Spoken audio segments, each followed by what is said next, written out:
Today we're talking about breaking free from negative patterns. Breaking free from negative patterns. Whatever that pattern is. Maybe it's an addiction, maybe it's anger, maybe it's social anxiety, maybe depression. Whatever your negative pattern is, going into toxic relationships, whatever your negative pattern is, you can break free from it. I'm going to talk about the process for that right now. Proverbs 1:31 says, "They will eat by the fruit of their own way and be filled with their own devices." In other words, the things that you do will come back into your life again and again and again, and it creates a cycle. If it's good, you'll create a cycle of good. If it's bad, you'll create a cycle of bad. This is a pattern that happens. Proverbs 4:23, "Above all else, guard your heart, for everything that you do flows from it." He tells us to guard what we let into our heart and our mind. And the heart, biblically, it's not just talking about the vessel that pumps, the muscle that pumps all the blood. It's not just talking about your emotions. When it's talking about heart, it's really talking about the center of your being, the place that you make your decisions from. So guard your heart, guard your emotions, guard your decision making, the part of your soul where you act from. Guard that with all diligence, because everything you do in life flows from there. And a guard isn't somebody that just keeps the door shut. A guard is somebody who lets the right things in and the right things out.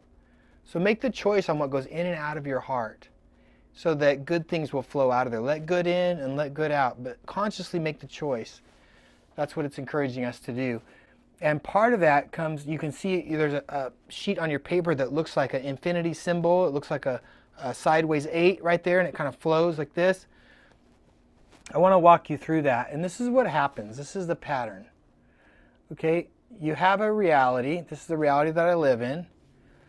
And that's based off of tendencies that I have. There's things that I do. Like, let's say I'm a hard worker. My tendency is to be a hard worker and get things done. And so that my reality is that I get a lot done and I get promoted. I get other opportunities because I get a lot done.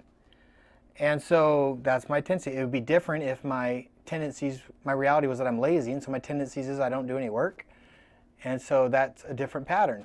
But let's take one of these. If my reality is that I'm a hard worker, so my tendencies are that I do hard work, and this is how it's flowing around this deal, that goes to my actions. I do hard work and I perform at my job.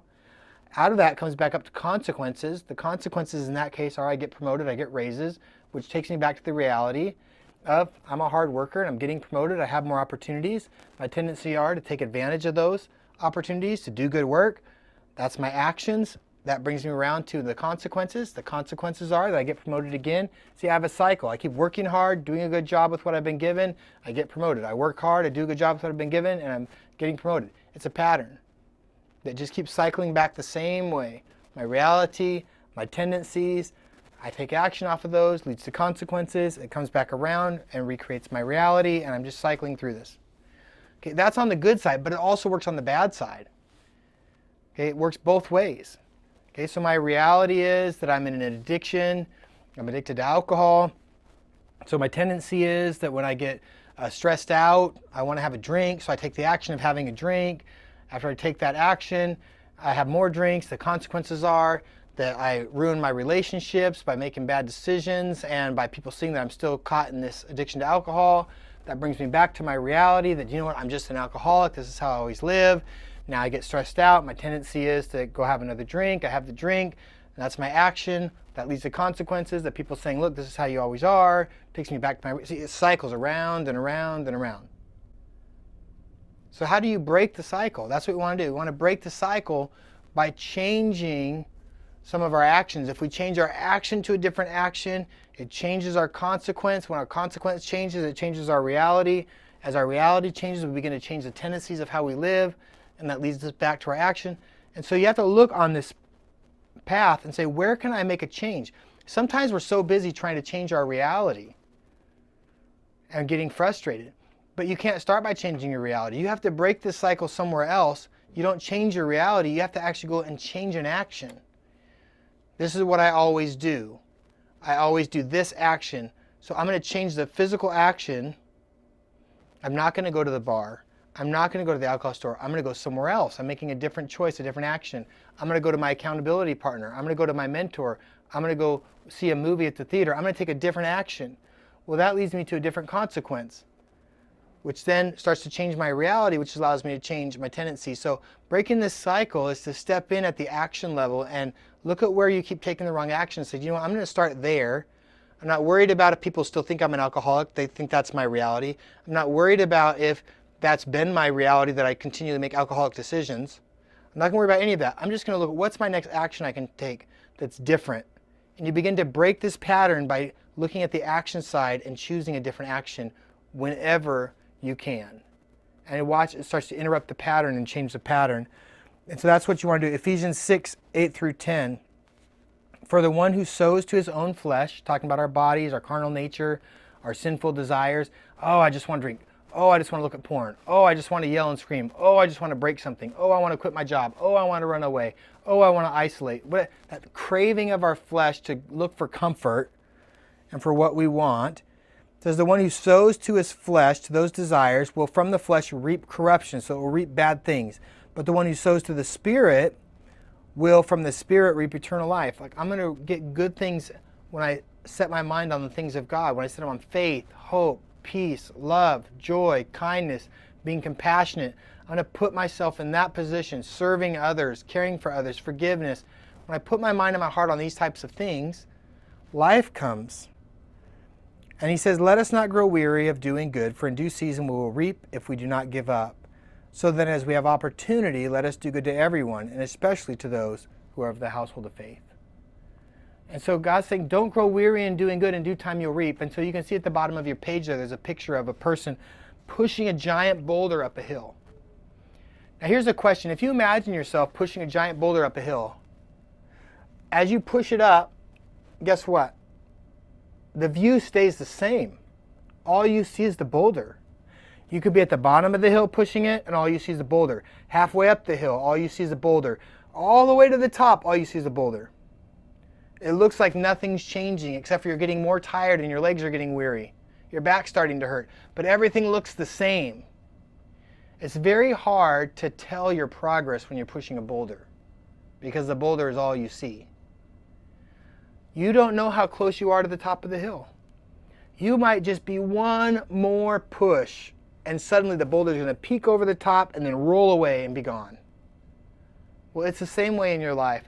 You might be trying to break an addiction or get out of depression or change a way of thinking or something in your life that you're trying to change. You're trying to restore a relationship that's been broken. You're being kind. You're interacting well with the person that you had offended or hurt, maybe a family member or something, and it's like no progress. This boulder is just here. I still have the same feelings of addiction. I still have the same feelings of anger. I still feel isolated from this relationship. Like it's all the same. Nothing's changed.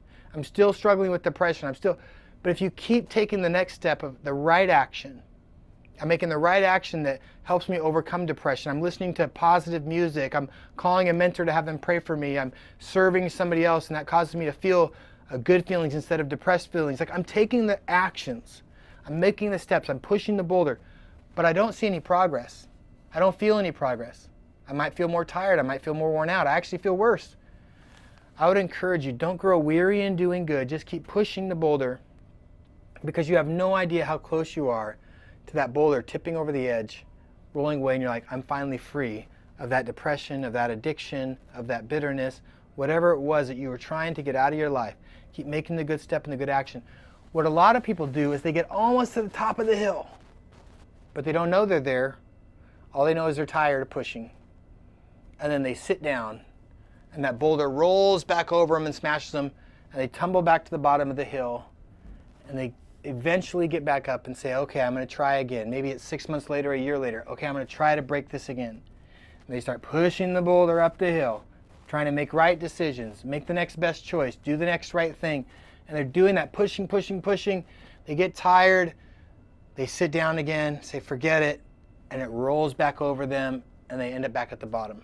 And they spend their whole life going halfway up the hill and falling back down, halfway up the hill and falling back down, because they grow weary and they quit before they get to the peak because they think they're making no progress. But in reality, many of those times they might have been right by the top. And if they had just persevered, not grown weary, just tried a little longer, just made the right decision a few more times, they might have been a couple of days, a couple of weeks, a couple of months from finally being free of something that held them their whole life. There's a story of a lady that was one of the first ones to swim across the English Channel, I believe it was, and she was swimming and she got really tired and almost didn't make, she's almost to the other side. She didn't know it was foggy out. She couldn't see. And so she had them pull her into the boat. Well, when the fog lifted, she realized she was just maybe a couple hundred yards from the shore. She was that close, and she would have made it. But because the fog was there, she couldn't see that she was close, and so she gave up. Sometimes we give up because we can't see our own progress. So I just encourage you, trust God that the progress is happening in your life. The Bible says, he who began a good work in you will be faithful to complete it. God's going to finish what he started. And this verse implores us, encourages us, don't grow weary in doing good. In due time, you'll reap if you don't lose heart. You might be right at the edge and it's rolling over. So just get up one more day and make the right decision. And every day get up one more day and make the right decision. And before you know it, that thing will roll away from your life and you'll find that you are free. But it only works if you keep on going. Journal on that for a minute, and then after that, take some time to break out into groups and have some discussion. Hey, thanks for being here, and God bless.